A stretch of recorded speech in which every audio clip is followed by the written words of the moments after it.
Hello भाई लोगों, कैसे हैं आप। स्वागत करता हूं आपका हमारे इस यूट्यूब चैनल जवाब हेल्थ टिप्स में। तो आज हम आपको बताएंगे सर्दी की 10 बीमारियां और उनसे बचने के उपाय। दोस्तों, हमने आपको पिछली वीडियो में शरीर को गर्म रखने के उपाय के बारे में बताया था। अगर आपने वीडियो नहीं देखी है तो आई बटन में आपको उसका लिंक मिल जाएगा।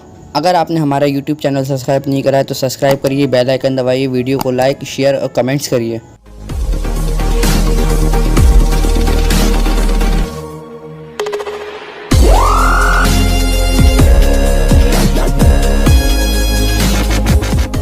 सर्दियों का मौसम शुरू होते ही इसके साथ कई बीमारियां भी दस्तक देने लगती हैं। ये बीमारियां ऐसी होती हैं जो बच्चे, वयस्कों सहित बुजुर्गों पर भी हमला करती हैं। कई बार काफ़ी एहतियात बरतने के बावजूद भी व्यक्ति इनकी चपेट में आ ही जाता है।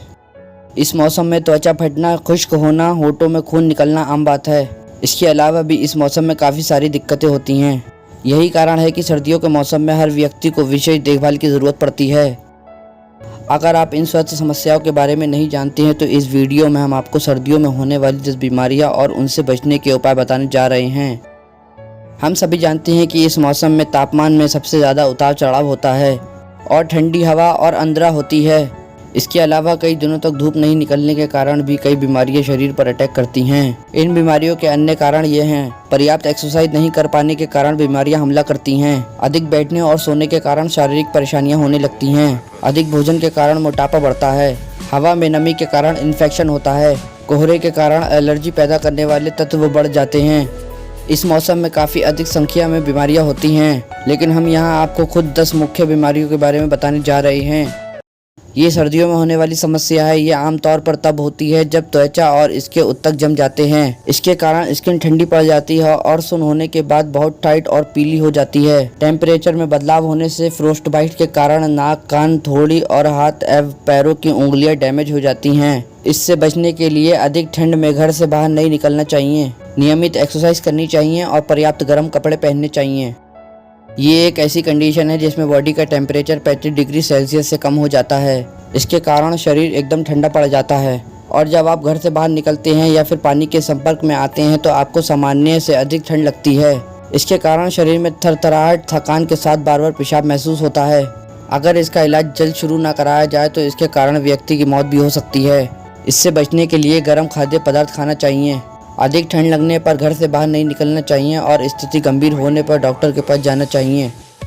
डॉक्टर का मानना है कि ठंड के समय में हमारी बॉडी बहुत ज़्यादा हीट को कंजर्व करती है और हृदय और फेफड़ों को अधिक ब्लड सर्कुलेट करती है। इस दौरान वहाँ कंधे और घुटनों की रक्त वाहिकाएं सिकुड़ जाती हैं, जिसके कारण दर्द होने लगता है। इस मौसम में आर्थराइटिस रोगियों की तकलीफ बढ़ जाती है और उन्हें घुटनों में लगातार दर्द होता है, जिससे उनके जोड़ों में अकड़न के साथ दर्द होता है और उठने बैठने में तकलीफ होती है।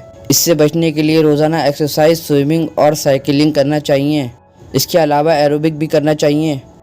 गले में खराश होना सर्दियों की एक आम स्वास्थ्य समस्या है। इस मौसम में तापमान लगातार बढ़ता रहता है और गर्म रूम से बाहर ठंड में निकलने से बॉडी इसकी चपेट में आ जाती है और वायरल इन्फेक्शन के कारण गले में खराश हो जाती है। ये एक ऐसी समस्या है जो बच्चों और वयस्कों में तो होती ही है, लेकिन बुजुर्गों में सबसे अधिक होती है। इससे बचने के लिए ठंड में घर से बाहर निकलते समय स्कार्फ से चेहरा ढक लेना चाहिए और गुनगुने पानी में चुटकी भर नमक डालकर गरारा करना चाहिए। इससे गले का इन्फेक्शन कम हो जाता है और खराश से राहत मिलती है। सर्दियों में ठंडी हवा के कारण अस्थमा के लक्षण बढ़ जाते हैं और गले में गड़गड़ाहट होने के साथ सांस लेने में भी तकलीफ होती है। अस्थमा के मरीजों को खासतौर से ठंड के मौसम में अपनी विशेष देखभाल करनी चाहिए। वास्तव में सर्दी के मौसम में कोहरे के कारण हवा में भारी मात्रा में खतरनाक एलर्जीज मौजूद रहते हैं और इस हवा में सांस लेने से अस्थमा के मरीजों की परेशानी बढ़ जाती है। इसके कारण छींक, खांसी, छाती में जकड़न जैसी दिक्कतें उभर आती हैं। इससे बचने के लिए ठंड भरे मौसम में मुंह और नाक पर मास्क लगाकर बाहर निकलना चाहिए या फिर ढीले स्कार्फ से ढक लेना चाहिए। इसके अलावा नियमित रूप से अस्थमा की दवाई लेनी चाहिए और इनहेलर को हमेशा अपने पास रखना चाहिए।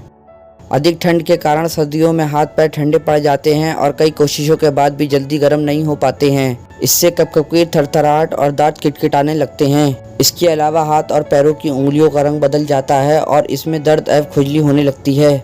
कई बार उंगलियां सफ़ेद और फिर नीली एवं अंत में लाल पड़ जाती हैं। हाथ और पैरों की छोटी रक्त वाहिकाओं में ऐंठन आ जाती है, जिससे उंगलियों में ब्लड सर्कुलेशन कम हो जाता है। इससे बचने के लिए मोजे और दस्ताने पहनने चाहिए। कंबल में पैर और हाथ डालकर बैठना चाहिए एवं लगातार सिकाई करते रहना चाहिए। इसके अलावा एक्सरसाइज करने से भी गर्माहट आती है। फ्लू को इन्फ्लुएंजा भी कहा जाता है, जो संक्रामक रेस्पिरेटरी वायरस के कारण होता है। ये सर्दियों की एक आम समस्या है। समय के साथ इसके लक्षण सामान्य से लेकर गंभीर हो सकता है और कई बार मरीज को हॉस्पिटल में भी भर्ती करना पड़ता है। इसकी गंभीरता के कारण मरीज की मौत भी हो सकती है। ये आमतौर पर बड़े बच्चों और उन वयस्कों में भी होता है जिनका इम्यूनिटी बूस्टर बहुत कमजोर होता है।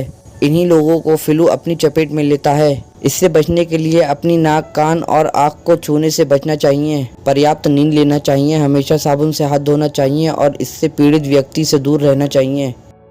अन्य मौसम की अपेक्षा सर्दियों में सबसे ज़्यादा दिल का दौरा पड़ता है। इसका कारण यह है कि ठंड के कारण ब्लड प्रेशर बढ़ जाता है, जिससे हार्ट पर अधिक दबाव पड़ता है। इससे शरीर को गर्म करने के लिए हृदय को अधिक कार्य करना पड़ता है और इसकी वजह से हार्ट अटैक का दौरा पड़ने लगता है। इससे बचने के लिए रूम को गर्म रखना चाहिए और एक्स्ट्रा कंबल ओढ़कर सोना चाहिए। इसके अलावा पर्याप्त गर्म कपड़े पहनना चाहिए। सिर को टोपी और स्कार्फ से ढककर रखना चाहिए और हाथों में दस्ताने पहनना चाहिए।